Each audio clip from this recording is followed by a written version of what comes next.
வீரராக செல்வம் போல் சேர்க்கவே என் ஆசான் வீரராக விற்க புகழ். வணக்கம். சாவை வென்ற சனாதனம் என்கிற வரிசையிலே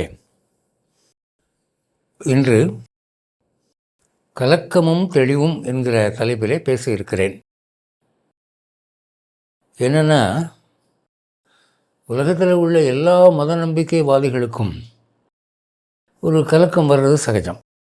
இந்த மதம்னு இல்லை, என்னடா அப்படி இருக்கே, எல்லாம் கஷ்டமாக இருக்குது, நம்ம நினைக்கிற மாதிரி ஒன்றும் நடக்கலை, கடவுள் இருக்காரா இல்லையா அப்படின்ற ஒரு சந்தேகம் எல்லாருக்கும் வருது போகுது. ஆனால் இதில் விசேஷம் என்னென்னா, இந்துவுக்கு ரொம்ப வருது. என் அனுபவத்தில் நான் பார்த்துட்டேன். ரொம்பவும் கலங்கி போய் கடவுள் இருக்காரா இல்லையா சார், எங்களுக்கு ரொம்ப சந்தேகமாக இருக்குது, எல்லாம் நெகட்டிவாக நடக்குது என்று குறைப்பட்டு கொள்கிறார்கள். இந்து மதத்திலே தெளிந்தவர்களை விட கலங்கியவர்களே அதிகம், நான் பார்த்த வரையில். ஆனால் வெளியில் பார்த்தா தெரியாது. மத சின்னங்கள் அணிந்திருப்பாங்க, கோவிலுக்கு போவாங்க, அர்ச்சனை பண்ணுவாங்க, மத உபன்யாசங்களுக்கு போய் உட்காருவாங்க, அதெல்லாம் இருக்கும். ஆனால் ஒரு சப்கான்ஷியஸ் லெவலில் அவங்களுக்கு இப்படி ஒரு சந்தேகம் குதிரை உதச்ச மாதிரி உதச்சிக்கிட்டே இருக்குது. சில சமயத்தில் எங்கே இருக்கார், கடவுள் இருக்காரா, கொஞ்சம் ஒரு வினாடி நமக்கு அவர் ஏதாவது வேறு ஒரு வடிவத்தில் காட்டினார்னா இந்த பிரச்சனை இல்லை என்று குறைப்படுகிறார்கள். அவங்க என்ன சொல்கிறாங்க, நல்லவன் கஷ்டப்படுறான், கெட்டவன் நல்லா இருக்கான் ஒரு பக்கம், இன்னொரு பக்கம் நல்லவன் நல்லா இருக்கான், கெட்டவன் கஷ்டப்படுறான், அதையும் பார்க்குறோம். அப்போ நம்ம எப்படி கேட்டகரைஸ் பண்ணுறது? நல்லவங்க எல்லாம் சந்தோஷமாக இருப்பாங்க, கெட்டவங்கெல்லாம் கஷ்டப்படுவாங்கன்னு சொல்கிறதுக்கு வழி இல்லை. கஷ்டப்படுற நல்லவனும் இருக்கான், சந்தோஷமாக இருக்கிற நல்லவனும் இருக்கான், கஷ்டப்படுற கெட்டவனும் இருக்கான், சந்தோஷமாக இருக்கிற கெட்டவனும் இருக்கான். அப்போ என்ன ஒரு தியரம் எப்படி கொண்டு வர்றது? இன்னார் தான் இப்படி இருப்பாங்கன்னு சொல்ல முடியுதா? இல்லையே. காமன் டினாமினேட்டருக்கு வழியே இல்லையே. ஒரு சுவிட்சு போட்டால் பல்ப் எரியுது இல்லையா, அந்த மாதிரி ஒரு நல்ல காரியம் பண்ணால் உடனே நமக்கு பலன் கிடைக்குதுங்கிற மாதிரி கடவுள் வச்சுருந்தாருன்னா இந்த பிரச்சனையே இல்லை சார். ஒரு நல்ல காரியம் செய்தால் இப்போ பலனை காணாமே அப்படின்னு சொன்னால் அது அப்படி தாங்க, பூர்வ ஜென்ம கர்மாங்க, நாளாக தெரியும் அப்படின்றாங்க. அது தெரியாமலே கூட போகிறது உண்டு, சிலருக்கு உடனே தெரியறதும் உண்டு. அப்போது நம்ம ஒரு ஒரு உறுதியாக ஒரு மேத்ஸில் ஒரு தியரம் போடுற மாதிரி, கரோலரி போடுற மாதிரி ஒன்றும் காணாமல் விஞ்ஞானத்தில் இருக்குது, கணக்கில் இருக்குது, ஜோசியத்தில் இருக்குது, இன்ஜினியரிங்கில் இருக்குது, மெடிசினில் இருக்குது, எல்லாத்துலேயும் அறுதிட்டு சொல்லிடுறான். இது எப்படின்னா அது அப்படி. இன்றைக்கி ஹாஸ்பிட்டலில் பார்த்தீங்கன்னா இந்த சிம்டம் வந்துடுச்சு சார், இன்னும் 3 நாள் அவர் உயிரோடு இருக்க மாட்டார், அவ்வளோதான், 3ஆவது நாள் நீங்கள் அவரை பார்க்க முடியாது அப்படின்னு சவால் விட்டு சொல்கிறான். அதான் நடக்குது. அப்படி பார்க்குறோம் இல்லையா? அப்போ ஒரு மனிதனால் முடிகிற காரியம் ஒரு ஆன்மீகவாதியினால் முடியலையே. ரிஷின்னு சொல்கிறீங்க, வேதம்னு சொல்கிறீங்க, தெய்வம்னு சொல்கிறீங்க, அந்த மாதிரி நீங்கள் ஒரு கோடு போட்டு நீங்கள் ஒன்றும் காட்ட முடியலையே என்று குறைப்படுகிறார்கள். அது மட்டும் இல்லை, இந்த உலகத்தில் மதங்கள் எல்லாம் ஒன்றே சொல்லுதா? இல்லை. கடவுள் இருக்கிறார்னு சொன்னால் கூட ஒன்றுக்கொன்று மாறுபாடான மதங்கள். இப்போ பௌத்த மதம், சமண மதம் எடுத்திங்கன்னா கடவுளே இல்லைன்றாங்க. கடவுள் இருக்குதுன்னு சொல்கிற மதங்கள் இந்த மதத்தில் எது ஓகே ஆகுதோ அது இன்னொரு மதத்தில் நோன்னு சொல்கிறாங்க, நெகட்டிவ் சொல்கிறாங்க. இவன் நல்லதுன்னு சொல்கிறத அவன் கெட்டதுன்னு சொல்கிறான். அப்படி தானே மத நம்பிக்கை இருக்குது. பழக்க வழக்கங்கள் பார்த்திங்கன்னா ஒன்றுக்கொன்று மாறுபாடாக இருக்குது. அப்போ ஒரு கடவுள் இருக்கிறாருன்னா இது ரெண்டையும் தானே அவர் பார்த்துக்கிட்டு இருக்காரு. ஒன்று அவர் இந்த பக்கம் விசில் ஊதணும், இல்லை அந்த பக்கம் விசில் ஊதணும், எல்லாத்தையுமே கிளப்பி விட்டுட்டு உட்காந்துருக்காரு. அப்போ எது ரைட்டு எது தப்பு தெரிய மாட்டேங்குதே என்ற ஒரு குழப்பம் எல்லோருக்கும் இருக்குது. இப்போ இந்த ஊர் குப்பையெல்லாம் ஒவ்வொரு வீதியிலையும் இருக்கிற டஸ்ட்பின்லேருந்து எடுத்து ஒரு லாரியில் கொட்டி அந்த லாரியை கொண்டு போய் ஊரில் எங்கேயோ ஒரு இடத்துல மொத்த குப்பையும் போடுறதுன்னு ஒரு இடம் வச்சுருப்பாங்க, அங்கே போய் கொட்டிடுறான். அந்த குப்பையை நீங்கள் பார்த்தீங்கன்னா அது எப்படி இருக்குது? இந்த மாதிரி தலை சீவி உதிர்ந்த முடியெல்லாம் ஒரு பக்கம் தனியாக, கடிச்சு துப்பின முருங்கைக்காய் சக்கையெல்லாம் ஒரு பக்கம் தனியாக, முட்டை ஓடெல்லாம் தனியாக, மீன் ஆஞ்சு செதில்லாம் தனியாக, ப்ரெஸ்ஸில் இருந்து வந்த பேப்பர் கட்டிங்கெல்லாம் தனியாக. அப்படியே இருக்குது. எங்கேயாவது அப்படி காட்ட முடியுமா?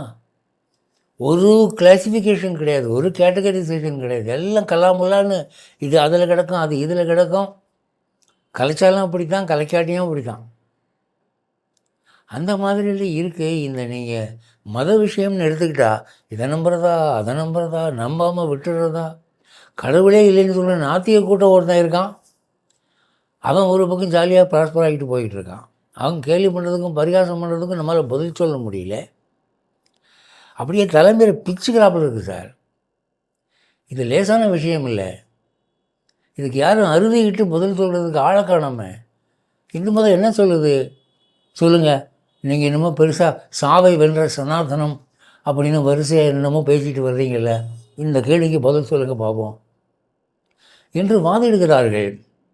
நான் சந்திக்கிற நபர்களை பற்றி தான் சொல்கிறேன், சும்மா கற்பனையாக விட்டான்னு சூழலை. இதுக்கு இந்து மதம் பதில் சொல்லுகிறதா? கேள்வி சொல்லுகிறது. எங்கே இருக்குது அந்த பதில்? என்ன சொல்லுது? உபனிஷதம் சொல்லுது. என்னது?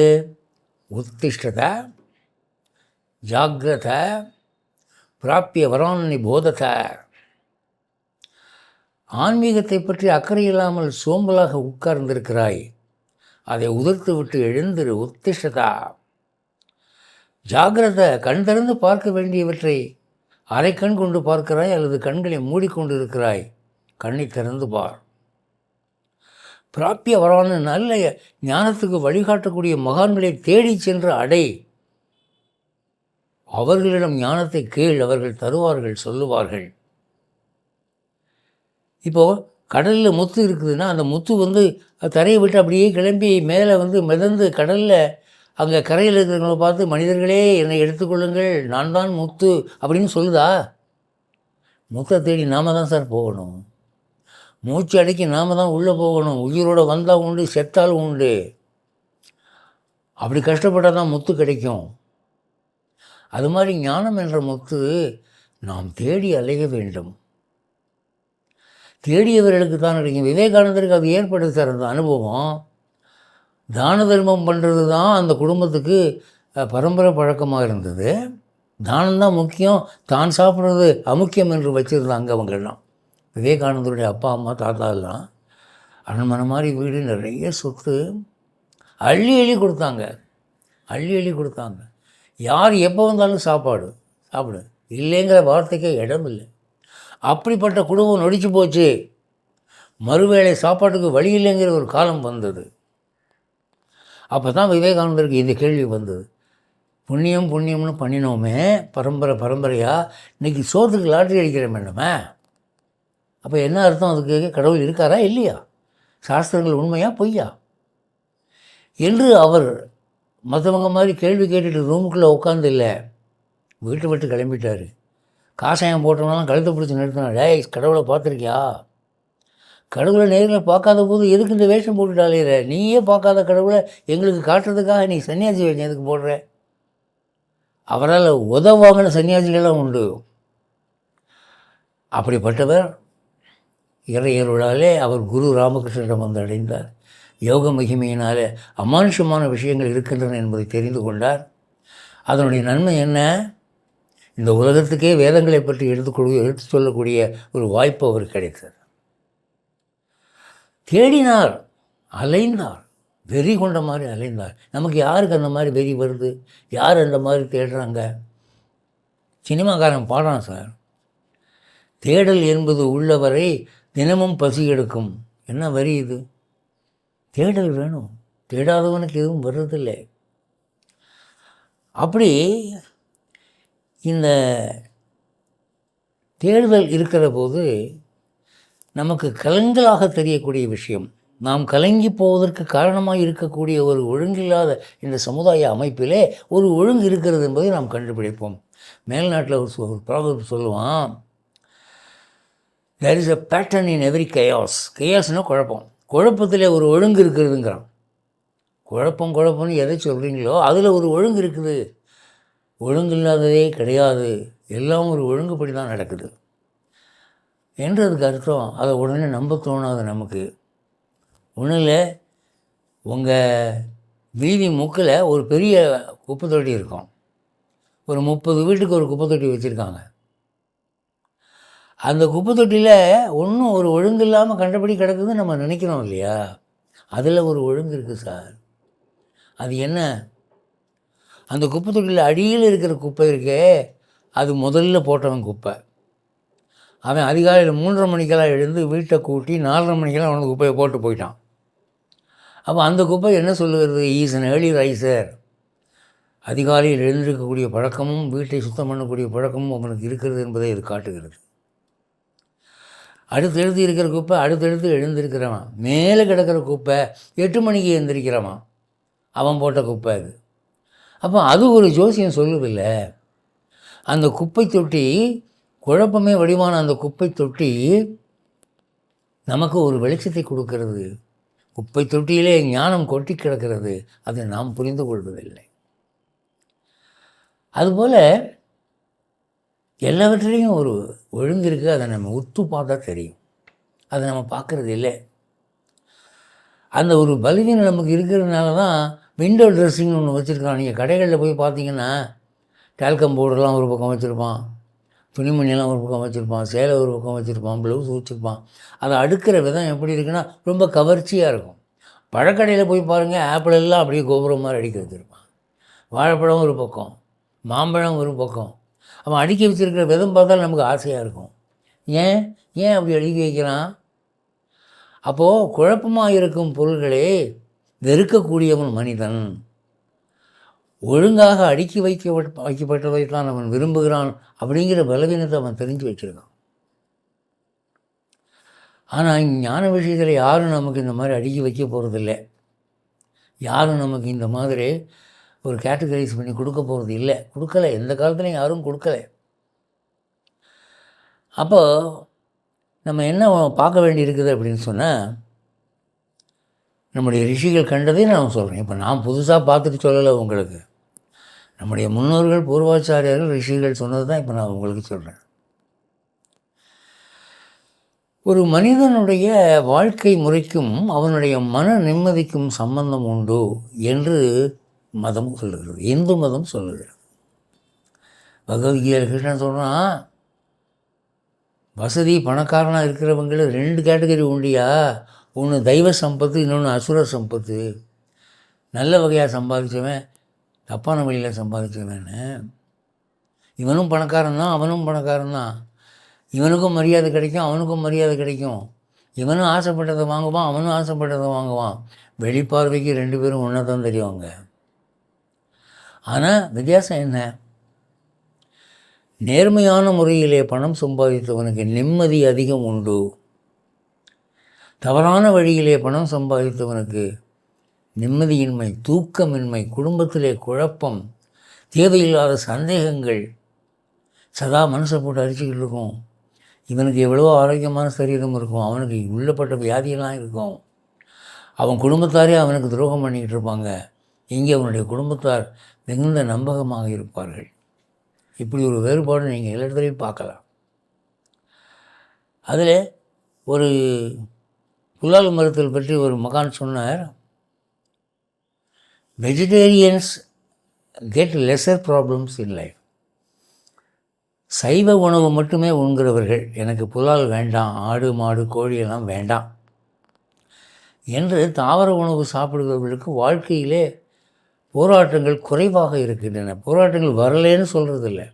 வெஜிடேரியன்ஸுக்கும் கஷ்டம் உண்டு, சைவ உணவு சாப்பிட்றவனுக்கும் பிரச்சனை வருது, வறுமை உண்டு, கோர்ட்டு வியாஜம் உண்டு, வழக்கு உண்டு, எல்லாம் உண்டு. ஆனால் அவன் குறைவான துன்பங்களை சந்திக்கிறான்.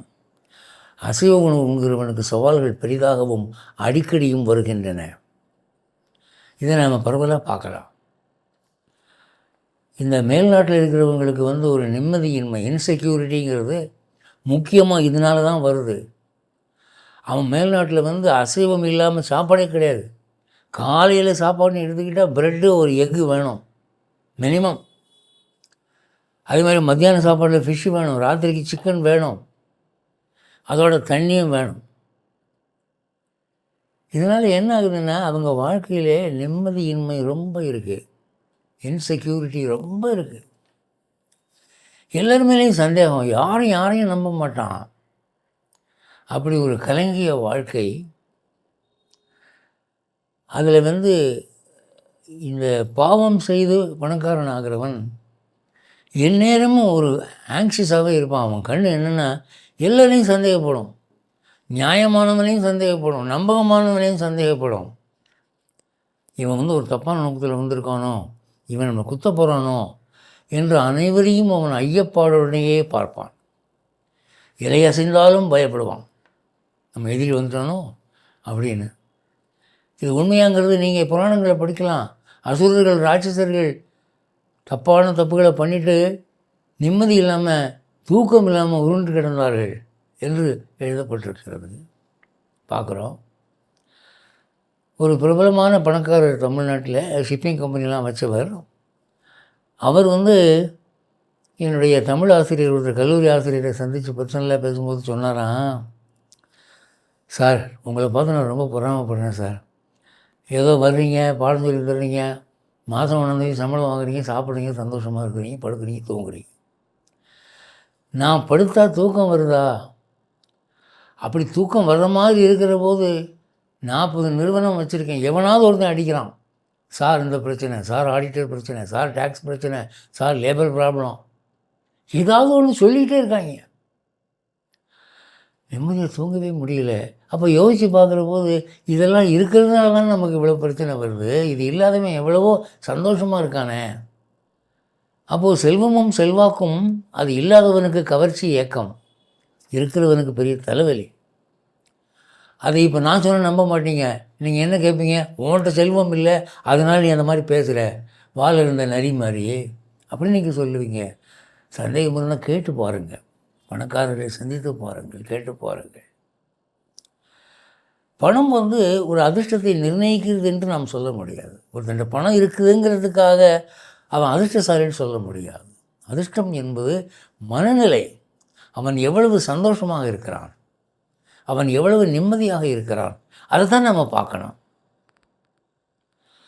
அதுதான் நமக்கு ஒரு உரைகள்.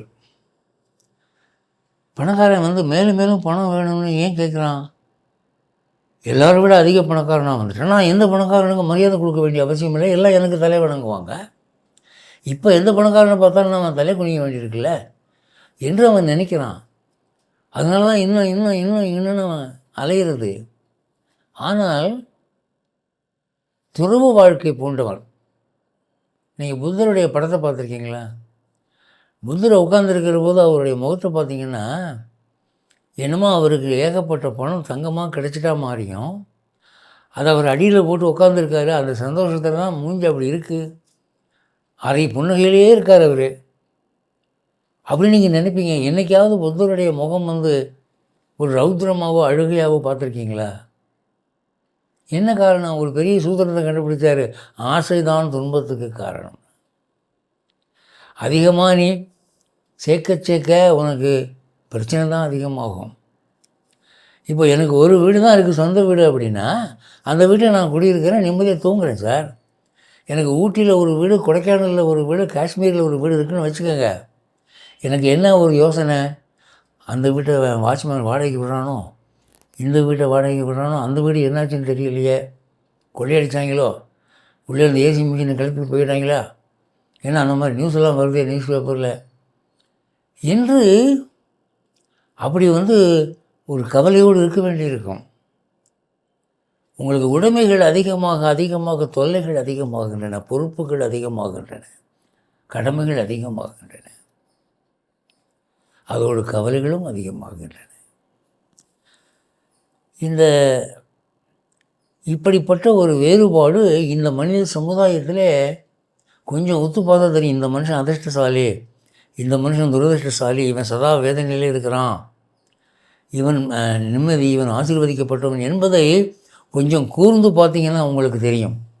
இப்போ சாம்பாரில் பல வகையான காய் போடுறோம், அடுப்பை வந்து ஹையில் வைக்கிறோம், சாம்பார் கொதிக்குது. அப்படி கொதிக்கிற போது சிகப்பு கலரில் இருக்கிற கேரட்டு, வெள்ளை கலரில் இருக்கிற முள்ளங்கி, பச்சை கலரில் இருக்கிற கத்திரிக்காய், மஞ்சள் கலரில் இருக்கிற முட்டைக்கோசு, இது எல்லாம் ஒன்றோட ஒன்று குழம்பி கொதிக்குது. இது மேலே போகுது, அது கீழே வருது, இது கீழே வருது, அது மேலே போகுது. அப்படி கொதித்தாலும் அது என்ன தான் குழப்பமாக போயிட்டு வந்துக்கிட்டு இருந்தாலும் பார்த்த உடனே கண்டுபிடிக்கலாம். அது கேரட்டு, இது முள்ளங்கி, இது முட்டைக்கோசு, அது கத்திரிக்காய்னு பார்த்த உடனே சொல்லிடலாம்ல, அந்த கலரை வச்சு சொல்லிடலாம்ல. அது மாதிரி நான் சொன்ன ஞானம் உள்ளவனுக்கு இந்த சமுதாயத்தில் உண்மையில் எவன் மகிழ்ச்சியாக இருக்கிறான், எவன் வேதனையாக வாழ்கிறான் என்பதை இனங்கண்டு கொள்ளக்கூடிய ஒரு அறிவு நிச்சயம் இருக்கும் அவனுக்கு. அது கடவுளுக்கு உள்ளவர்களுக்கு மிக எளிதாக வருகிறது. அப்போ தான் நீங்கள் ஒன்று பார்க்குறீங்க, அப்போ பெரியவங்க சொன்னது பொய் இல்லை, சாஸ்திரம் சொன்னது பொய் இல்லை, ரிஷிகள் எழுதி வச்சது பொய் இல்லை என்ற உண்மை அப்போ தான் தெரியும். இதில் ஒரு கண்களில் ஒரு வேறுபாடு நீங்கள் பார்க்கலாம். எல்லாருக்கும் 2 கண்ணு தான், எல்லாருக்கும் பார்வை ஒன்று தான். ஆனால் சில கண்கள் பிரைட்டாக இருக்கும், ஒரு ஒளியாக இருக்கும். ஒளி படைத்த கண்ணினாய் பாரதியார் சொன்னார்ல. சிலருடைய கண் அப்படி இருண்டு போய் கிடக்கும், சிலருடைய கண் பிரகாசமாக மகிழ்ச்சியாக இருக்கும், சிலர் கண் அப்படி இடுக்கண் பாஞ்சிருக்கும். அது ஏன்? அதில் சாரீரக சாஸ்திரம் என்ன சொல்கிறது? சர்வம் சத்வே பிரதிஷ்டதி. ஒருத்தன் அதிர்ஷ்டசாலியாக இல்லையாங்கிறத கண்ணை பார்த்து தெரிஞ்சுக்கோ. அவன் கண்ணில் தெரிகிற ஒளி, அதை வச்சு அவன் எந்த லெவலுக்கு போவான் அப்படிங்கிறத பார்த்தவனே சொல்லிடலாம். ஒரு ஜவஹர்லால் நேரு சின்ன பையனாக இருந்தபோது பாண்டிச்சேரி மதர் வந்து பார்த்துட்டு, இந்த பையன் இந்த நாட்டுக்கு பிரதம மந்திரியாக வருவான் அப்படின்னு சொன்னாங்களாம். அது வாழ்க்கை வரலாறு எழுதியிருக்கு. அந்த கண்ணை பார்த்து தான் நம்ம சொன்னாங்க. அப்படி ஒரு வேறுபாடு கடவுள் பக்தி உள்ளவர்களுக்கு ஆண்டவன் கொடுக்குறான். அதை வச்சு நாம் வந்து ஒரு மனிதனை இனம் பிரிக்கலாம். தர்மம் உண்டா, சாஸ்திரம் உண்டா, கடவுள் இருக்கிறாரா இல்லையா என்பதை கண்டுபிடித்து விடலாம். மகாபாரதத்தில் ஒரு இன்ட்ரெஸ்டிங்கான ஒரு சீனு, அர்ஜுனனுக்கு ஒரு ஆணவம். மகாபாரத யுத்தத்தை தன் வீரத்தினால் தான் பாண்டவர்கள் ஜெயித்தார்கள் என்று ஒரு நினைப்பு அவனுக்கு. கிருஷ்ணன் வந்து, எப்பா எப்படியோ குதிரை ஓட்டியாவது நம்ம ஜெயிச்சிட்டோம் அப்படின்னு சொல்கிறான், யதார்த்தமாக சொல்கிறான். அர்ஜுனன் சொல்கிறான், எல்லாம் என்னுடைய காண்டியமாக இருக்க போய் சிவபெருமான் கொடுத்த பாசுபதாஸ்திரம், எங்கள் அப்பா இந்திரன் கொடுத்தது எல்லாம் வச்சு சமாளித்தோம்ல, சும்மா வா அப்படின்னா. அப்போவும் அவன் நாக்கில் கிருஷ்ணா உன்னுடைய கடாட்சத்தினால் தான் நாங்கள் ஜெயித்தோம் அப்படிங்கிற வார்த்தை வரல. எத்தனை தடவை அவன் டக் அடிச்சிருக்கான் அர்ஜுனன், எத்தனை தடவை மண்டி போட்டிருக்கான், என்னால் முடியலை என்னால் முடியலைன்னு. பீஷ்மரை காலி பண்ண அவனால் முடியலை, துரோணரை காலி பண்ண அவனால் முடியலை. அப்போல்லாம் கிருஷ்ணன் தான் முன்னே வந்து அந்த காரியத்தை முடித்து கொடுத்துருக்கான். இப்படி எத்தனை தடவை நடந்திருக்கு. அப்பவும் கூட அவனுக்கு என்ன நினைப்புன்னா, நான் தான் ஜெயித்தேன், என்னால் தான் ஜெயித்தேன், இப்படி ஒரு எண்ணம் இருந்தது. கிருஷ்ணன் பார்த்தான், இதெல்லாம் வார்த்தையில் சொல்லி புரிய வைக்கிற விஷயம் இல்லை, இவனுக்கு நடைமுறையில் அடி விழுந்தால் தான் இவன் திருந்துவான் அப்படின்னு சொல்லி, சரி அர்ஜுனா, உன்னுடைய மாபெரும் வீரம் உலகத்துக்கே தெரியும், வெல்லுக்கு விஜயன் என்று அனைவரும் கொண்டாடுகிறார்கள், எனக்கு நீ ஒரு உதவி பண்ணணும். என்னென்னா, இந்த அவதாரத்தை நான் முடிக்க போகிறேன், முடிச்சுட்டு வைகுண்டம் போக போகிறேன். ஆனால் இந்த நரகாசுர வதத்தில் எனக்கு 100கணக்கான மனைவிகள் வந்து வாய்த்தார்கள். அப்போது ஆயிரக்கணக்கில் 11,000 மனைவிகள், இது இல்லாமல் 8 அஷ்டபாரியாக்கள், எத்தனை பேர் எனக்கு. இவங்கெல்லாம் நான் என்ன பண்ணுவேன்? அதனால் இவங்களெல்லாம் அவங்க அப்பா கிட்ட போய் ஒப்படைச்சிட்டோம்னா நான் நிம்மதியாக போயிடுவேன். அது என்னால் போய் ஒவ்வொரு ராஜாவாக அட்ரஸ் தேடி போகிறது முடியாது. அதனால் நீ இந்த பொறுப்பை ஏற்றுக்கணும். ஏன்னா ஒரு சாதாரண டிஃபன் கேரியரை கொண்டு போய் கொடுன்னா அதில் ஈஸியாக கொடுத்துடலாம், பிரச்சனை இல்லை. வைரத்தையும் வைடூரியத்தையும் கொடுத்து மூட்டை மூட்டையாக கொண்டு போனோன்னா திருட்டு பயம் இருக்குது, கொள்ளைக்காரன் வந்துடுவோம். அதை விட பயம் நல்ல அழகான பருவ பொண்ணுங்க, இவங்க எல்லாம் அழகாக இருக்கிறாங்க, இவங்களை நான் கொண்டு போனால் வழியில் எத்தனையோ பேர் வந்து கற்பழிக்க வருவாங்க, என்னால் சமாளிக்க முடியாது. நீ வீரன், வில்லுக்கு விஜயன், தயவு பண்ணி இந்த பொண்ணுங்களெல்லாம் நீ கொண்டு போய் அப்பாட்ட சேர்த்துரு அப்படின்னு சொல்கிறான். அர்ஜுனனுக்கு மூக்கு சிறன்னு மேலே போயிடுச்சு.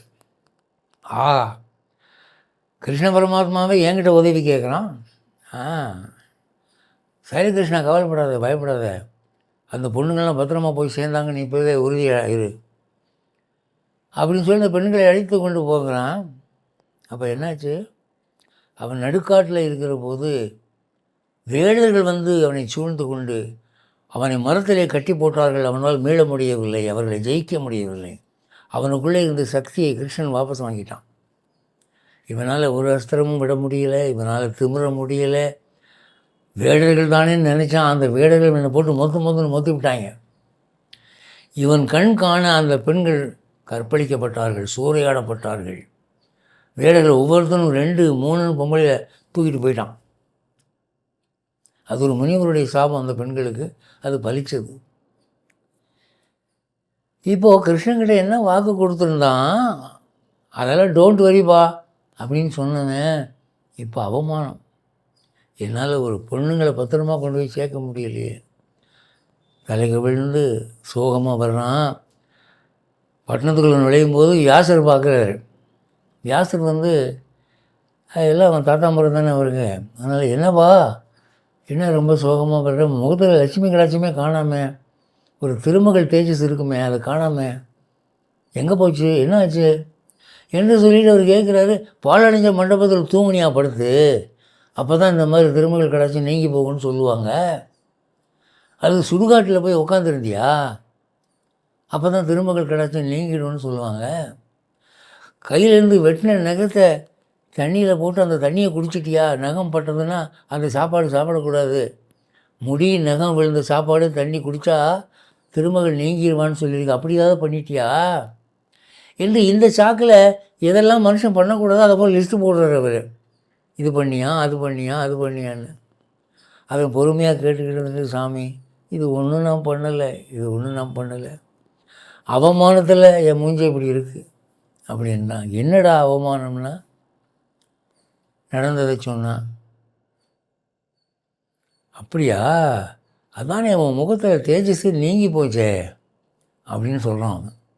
அப்போது இதை பார்க்கக்கூடிய சக்தி அந்த வியாசருக்கு இருக்கிறது. இன்றைக்கும் சமுதாயத்தில் அந்த வேறுபாடு நம்ம பார்க்கலாம். சிலர் முகங்களில் திருமகள் கடாட்சம், சிலர் முகங்களில் மூதேவி கடாட்சம், ஒரு நடக்க போகிறது தெரியும். அந்த மாதிரியெல்லாம் கூர்ந்து நோக்கி கண்டுபிடிக்கக்கூடிய ஆற்றல் இறை வழிபாடு செய்கிறவனுக்கு காலப்போக்கிலே வரும். ஒரு உயர்ந்த போலீஸ் இப்போ டிஜிபின்னு சொல்கிறோம் இல்லையா, அந்த ரேங்கில் இருக்கக்கூடிய ஒரு ஆள், அவர் வந்து அந்த எக்ஸாம் எழுதி ஐபிஎஸ் எக்ஸாமுக்கு இன்டர்வியூவுக்கு போனபோது இன்டர்வியூ ஹாலோட நுழைகிறதுக்கு முன்னால் அவர் முகம் மகா தேஜஸாக இருந்தது என்பதை அவருடைய கிளாஸ்மேட்டும் என்னுடைய நண்பருமானவர் பார்த்துட்டு வந்து என்கிட்ட சொன்னார். அவ்வளோ தேஜஸாக அவன் முகத்தை நான் பார்த்ததில்லை, அதே மாதிரி உள்ளே போயிட்டு நல்ல செய்தியோடு வெளியே வந்தான், இன்றைக்கி பார்த்தா பெரிய பதவியில் இருக்கிறான் அப்படின்னு சொல்லி நான் இதை அனுபவத்தில் உரைச்சி பார்த்துருக்கேன். முகத்தில் லட்சுமி கடாட்சம்ங்கிறது நிச்சயம் உண்மை, அது பொய் இல்லை. அது சும்மா பவுடர் பூசுறதுனாலையும் அரிதாரம் போடுறதுனாலையும் வர்றதில்லை, அது இயல்பாகவே வரும். இப்படியெல்லாம் சிம்டம்ஸ் இருக்குது. இதெல்லாம் நம்ம பார்க்குற போது கூர்ந்து கவனிக்கணும். அப்போ நமக்கு அப்பாற்பட்ட சக்தி ஒன்று இயங்கிக்கிட்டு இருக்குது. நமக்கு ஸ்தூலமாக ஒன்றும் இல்லைங்கிற மாதிரி தெரிகிற விஷயத்தில் ஒத்து பார்த்தா நிறைய இருக்குது என்பதை கண்டுபிடிக்கலாம். இப்போ வந்து சிபிஐ இருக்கிறாங்க, அந்த கிரிமினல் இன்வெஸ்டிகேஷன் பண்ணுறவங்க, அவங்க வந்து 100 பேர் நடந்து போன ஒரு ரோட்டில் ஒரு குறிப்பிட்ட காலடியை கண்டுபிடிச்சிருவான். இது வந்து அவன் கிரிமினலுடைய காலடி அப்படின்னு நமக்கு கண்டுபிடிக்க முடியாது. அதை கரெக்டாக கண்டுபிடிச்சி ட்ரேஸ் அவுட் பண்ணி அவன் இங்கேருந்து இங்கே போயிருக்கான் அவன் பிடிச்சிடுவாங்க, மடக்கி பிடிச்சிடுவாங்க. அது மாதிரி இந்த கடவுள் இருக்கிறார் என்ற உண்மை, சாஸ்திரம் இன்றும் இயங்குகிறது என்ற உண்மை, தர்மம் சாகவில்லை என்கிற உண்மை, அந்த மாதிரி நீங்கள் துப்பறியும் நோக்கத்தோடு பார்த்தால் நமக்கு தெரியும். இறை அருள் இருந்தால் நமக்கு அது ஈஸியாக புரியும். அதனால தான் வந்து பிரார்த்தனை பண்ணும்போது, பகவானே எனக்கு அறிவு கண்ணை திறந்து விடு, வரான் நிபோதத்தை பிராப்பிய வரான் நிபோதத்தை, அறிவை வளர்த்து கொள்ளுங்கள். அந்த 7வது அறிவு உங்களுக்கு மழுங்கி இருக்குது, அதனால தான் உங்களுக்கு தெரிய மாட்டேங்குது. ஆறறிவுன்னு பெருமிதமாக மாறுதட்டிக்கிட்டு தற்பெருமையிலேயே வாழ்க்கையை கழிக்கிறீங்களே. 7வது அறிவுன்னு ஒன்று இருக்குது, அதை பற்றி கவலைப்பட்டீங்களா? அதை தட்டி எழுப்புங்கள். உங்களுக்கு புரியாதன புரியும், தெரியாதன தெரியும், அறியாதன அறிவீர்கள். இந்த சந்தேகங்கள் வராது. அப்படி நீங்கள் பார்த்தீங்கன்னா, இந்துவாக இருக்கிறவன் எந்த காரணம் முன்னிட்டும் கலங்க வேண்டிய அவசியம் இல்லை, கலக்கத்துக்கு காரணம் இல்லை. இங்கு தெளிவோ தெளிவு என்று வாழலாம் என்று கூறி விடைபெறுகிறேன். மீண்டும் அடுத்த சனிக்கிழமை சந்திப்போம். ஜெய் ஸ்ரீமன் நாராயண்.